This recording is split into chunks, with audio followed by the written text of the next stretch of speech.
Listen to this, kind of an interesting story, I think.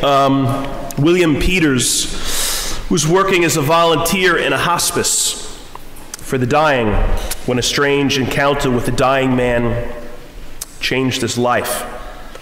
The man who's sick, his name is Ron. He has stomach cancer. When Peters, who was the volunteer, stopped by Ron's bedside around lunch one day, the frail man was semi-conscious. Peters read passages from Jack London's The Call of the Wild as the man struggled to hang on. What happened next, Peters says, was inexplicable. He felt a force jerk his spirit upward and then out of his body. This is the volunteer, not the guy who's sick. He felt a force jerk his spirit upward out of his body. He floated above Ron, the sick man's bedside, looking down at the dying man. Then he glanced next to him to discover Ron alongside him, looking at the same scene below. Peter says he then felt his spirit drop into his body again. The experience was over in a flash. Ron died soon afterward, but Peter's questions about that day lingered. He didn't know what to call that moment, but eventually he learned that it wasn't unique. He shared what is commonly known as a shared death experience. You know, we hear often enough about, I think, what are usually called near-death experiences, right? This was a little different in that, first of all, they're calling it a shared death experience. And the difference is it was shared. It's not just the dying person who gets this glimpse of heaven. Allegedly, it's the person who's with the dying person. It was from an article I read about these experiences, and they talked about a number of them. They say that it's common among soldiers, people who've experienced combat and witnessed the death of a comrade, hospice workers who see death, the process of death kind of all the time, or just relatives. You know, when you do, somebody you love is dying and you have like kind of a bedside vigil, you're there for hours at a time. Anyway, this article says it's far from uncommon. It happens a lot. And it also talked about the questions and the doubts and the skeptics. They say that hallucinations are common when anesthesia is involved. So if somebody's all, drugged up because of the pain they're encountering, well, hallucinations are, maybe almost even the norm. And then the whole loss of oxygen to the brain, same thing. When that happens again, hallucinations. The difference in these examples is that there's no oxygen loss. There's no anesthesia because the person who's experiencing it isn't the dying person. So that kind of argument against these doesn't really fly. Here's another one. This goes back to World War I. This soldier was huddled in a foxhole with his best friend when an artillery shell exploded, killing his friend. This is what he says. He felt, or it's the description, he felt himself being drawn up with his friend above their bodies and then above the battlefield. He could look down and see himself holding his friend. Then he looked up and saw a bright light and felt himself going toward it with his friend. Then he stopped and returned to his body. He was uninjured except for a hearing loss that resulted from the blast.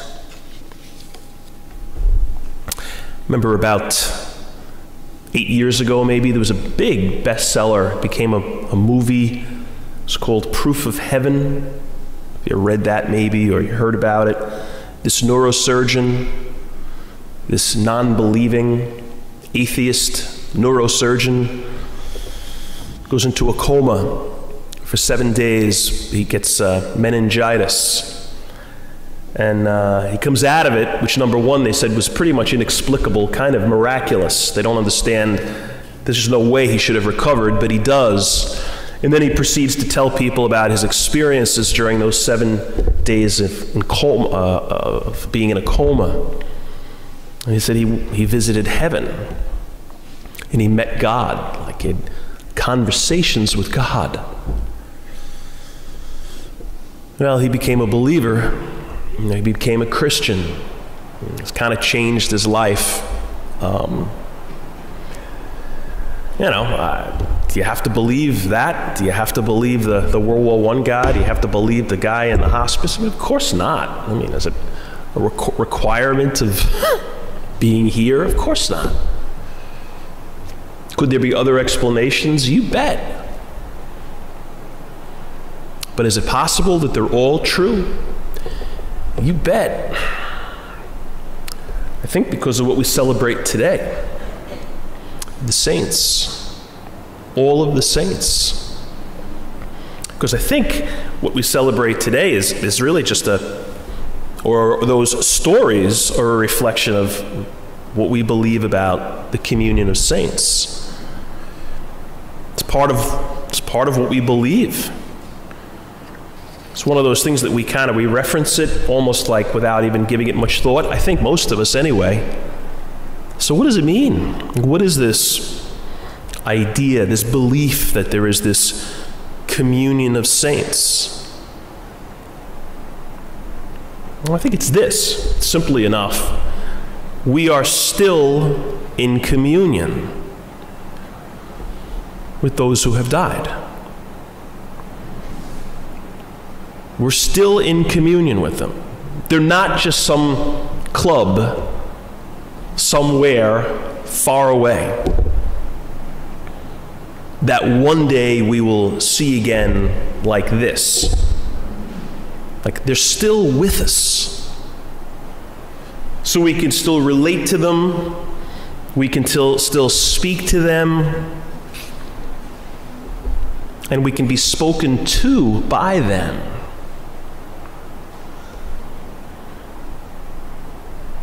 Is still with us, just in a new way. I remember doing a funeral for an elderly man who, I remember talking to his son. The man who died had this pretty severe stroke. I don't know, maybe about a year before he died, and which left him completely unable to speak. And I think half of his side was completely paralyzed, his right side, and he wrote with his right hand. So he was probably about 90, so it was like he couldn't possibly speak, and practically he couldn't write. He couldn't work a keyboard on a computer. Like he really couldn't communicate anymore. Mentally was sharp. And I remember the son just saying to me that he just learned to connect with him in a different way that last year. It wasn't the same. It wasn't as good. It was tough. But he was still there.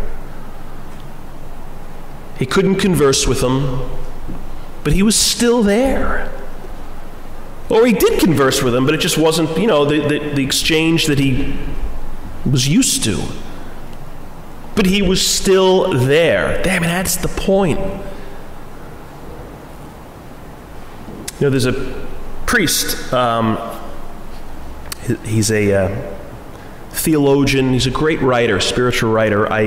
His name is Father Ron Rolheiser. I often quote from him. Actually, more often I just steal from him. He's got great ideas, and I don't always give him credit. In fact, if I ever say anything up here of any remote value, it's probably coming from him. He's great. What I love about him is he's brilliant, clearly very educated guy, but also very real. Like he's not over your head. He's not beyond. You know, he speaks like very complicated truths, but in simple ways. Anyway, he tells this story in an article, and he writes these very kind of short articles. That's why I reference him a lot. He was at this conference out in West Coast years ago, a religious ed conference. There were 6,000 people at it. And I think it was a weekend. He was a speaker. They had a mass on Sunday, probably around noon. And that was going to be the end of this conference. And after communion, the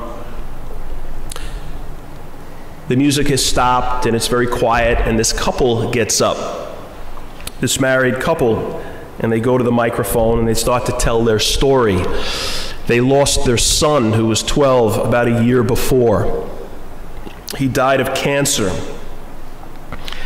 And then they talk about the day after he died. They're gathered together with, family and close friends, sort of just kind of huddled, I guess, together in their home, trying to regroup. And they get a phone call from their next door neighbor or the person across the street. And he says, come on outside. You need to take a look at this. You're not going to believe what you see. So they come out, and this is what the priest, or this is what the priest wrote about, but it's really just what this mother and father said. They rushed to look, and there before them was a rainbow, the like of which they had never seen before, in terms of its spectacular color as well as its scope. They were, of course, taken by its beauty and by its symbolism, but they were even more taken by the clear, unmistakable intuition that it was their son who was doing these particular fireworks for their benefit. As they watched in awe and in faith, the mother heard her son say to her gently, "Mom, this is for you. And because it's hard for you to believe it, I'll do it again the same way for you tomorrow at this time." All doubts that they had that this was some trick of their imagination or wishful thinking induced by fatigue, sorrow, or longing were erased the next day, when at exactly the same time the identical rainbow reappeared. Their son was speaking to them, and they, I'm sure, will now forever know what it means to believe in the communion of saints. Like I said, what I love about this writer is he's very, I don't know if I want to use the word modern, but he's got a very realistic faith. He's a kind of a contemporary thinking guy. He's a believer, but I'd say he's also a kind of a healthy skeptic. I think he's got a healthy faith, I think. But this is what he concludes. I believe their story, not just because they appeared to be very balanced and normal people, nor because they had enough nerve to speak it in front of thousands of people.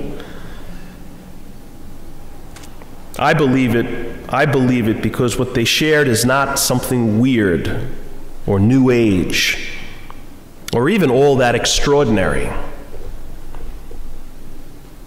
They just spoke about the saints, our communion of saints. I remember I was at a barbecue. I mentioned this once before, a conversation I had with a guy I met at a friend's barbecue, and he posed this question to me. A kid, or his friend's son, almost died. He almost drowned, and he was about 3 or 4 years old. And he wandered into this construction site right next to where they lived. The father rescued him, but they thought he in fact had died. He was unconscious when they pulled him out, got him to the hospital. He was fine, and they're talking to him, and he's 4. And they asked him what happened, or he just started telling them what happened. And he said he fell into the hole, and then he said he was swimming, and then he said he fell asleep. So he was probably drowning, right? He was probably going unconscious. And then he said, when I started to fall asleep, I saw Uncle Tommy. And I tried to swim to Uncle Tommy, and he shook his head no. And he stepped away, Uncle Tommy. Well, the parents were stunned by this. And again, I don't mean anything to all of you right now, but there was an Uncle Tommy. In fact, he died 6 months before this experience. So this 4-year-old knew Uncle Tommy. In fact, he's probably the only person he ever knew who had died. Anyway, they were like, what? Like, why did you say that? They were, I don't know if they were angry, but they were like rattled by it. Like, why would he bring this up? This was the brother of the father's brother. Like, to just kind of hear about that in this very tough time. Anyway, the guy at the barbecue tells that story. He wants to get my take on it. And by this point, there was like a little bit of a crowd had kind of gathered around, and they wanted to hear what I thought about it. And I remember the first response was like, I was totally a skeptic, or thought I needed to be a skeptic, I guess. I was like, the whole oxygen to the brain thing I mentioned. I mean, I don't even know what I'm talking about with that, but I mentioned that.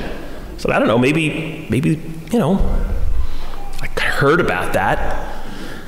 And I could tell they were kind of like, people weren't, people were like, yeah, maybe. And then I said something about, he was 4, maybe his kids have wild imagination. Maybe he just made it up, and again, kind of like, they weren't really buying it. And then I remember saying, maybe he saw his Uncle Tommy. Like, maybe he told the truth. And people were kind of like, you could see heads nodding, like, I think for many of us, not all of us, but for many of us, like, we're skeptical of that. And I'm not saying we should be, signing off on everything that ever happens out there, things that are really just coincidences, and we make them more than they are. I think we all know people who overly spiritualize stuff. They connect God to things that are, I suspect, not so God connected. But I also know me, and I think people probably like me, who our instinct is to say, oh yeah, it had to be something, it can't be maybe what it was. When I think of my father's really the most important person in my life who's ever died. I talk about my father a lot, but I don't really talk to my father. And maybe this day is a wake-up call to me that I should. The way I used to? No.